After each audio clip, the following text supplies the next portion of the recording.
हाय, आजचा व्हिडिओ आहे प्रसन्न मनाबद्दल. प्रसन्न मन हे प्रभावी औषध आहे.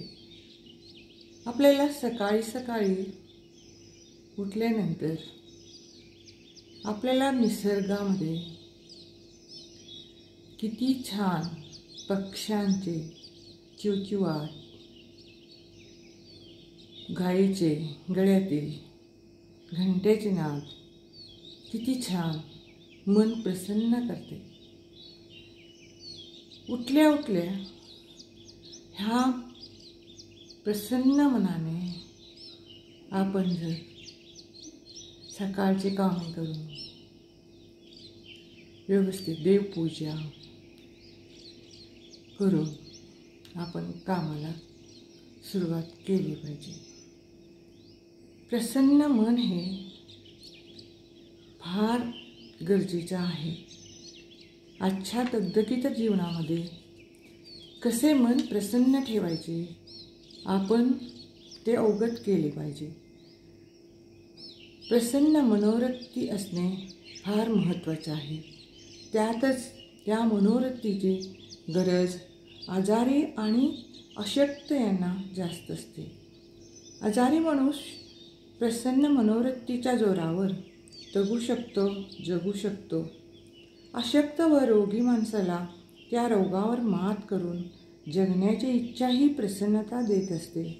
म्हणून माणसाच्या ठिकाणी मनाची प्रसन्नता निर्माण करणे याला पराकाष्ठेचे ते महत्त्व दिले पाहिजे. या प्रसन्नतेमुळे इच्छाशक्तीचे सामर्थ्य लाभते. मनाला सामर्थ्य देणारी जी शक्ती असते त्या शक्तीमुळेच अवयवांचे कार्य सुरळीत होऊ लागते.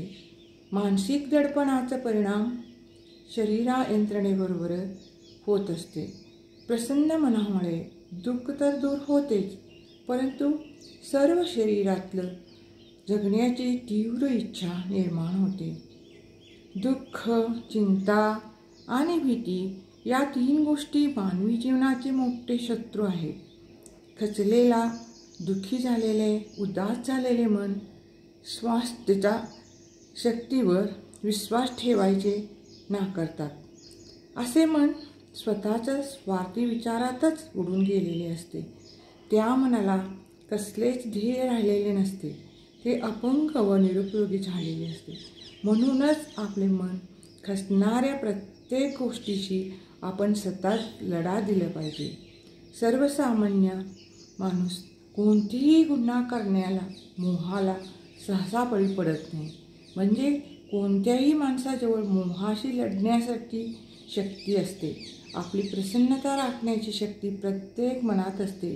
म्हणून प्रसन्न राहणे मला जमणारच नाही असे कोणताही मनुष्य म्हणू शकणार नाही. आपले मन बळकट व प्रसन्न राखणे प्रत्येक माणसाला सहज शक्य आहे. ते कसे प्रसन्न राहायचे, कसे आपण मन बळकट करायचे, आपण कसं आनंदी राहायचे हे आपण प्रयत्नाने करू शकतो. प्रत्येकाला सुख दुःख हे ऊन सावलीप्रमाणे आहेतच. काही क्षण सुखाचे असेल तर दुःखाचेही आहे. ते दुःखाकडे इतकं हे करण्यापेक्षा हेही दिवस जातील, चांगले दिवस येतील. प्रत्येक क्षणी नवीन अनुभव देऊन जात असते. म्हणून नेहमी कोणत्याही गोष्टीत, कसल्याही परिस्थितीत मन प्रसन्न ठेवण्यासाठी अतूट प्रयत्न केले पाहिजे. प्रयत्नानेही सिद्ध होते.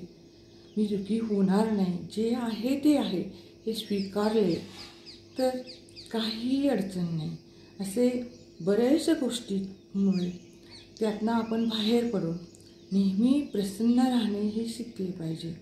हे प्रसन्न मनामुळे आपले खूप उपयोग होतो.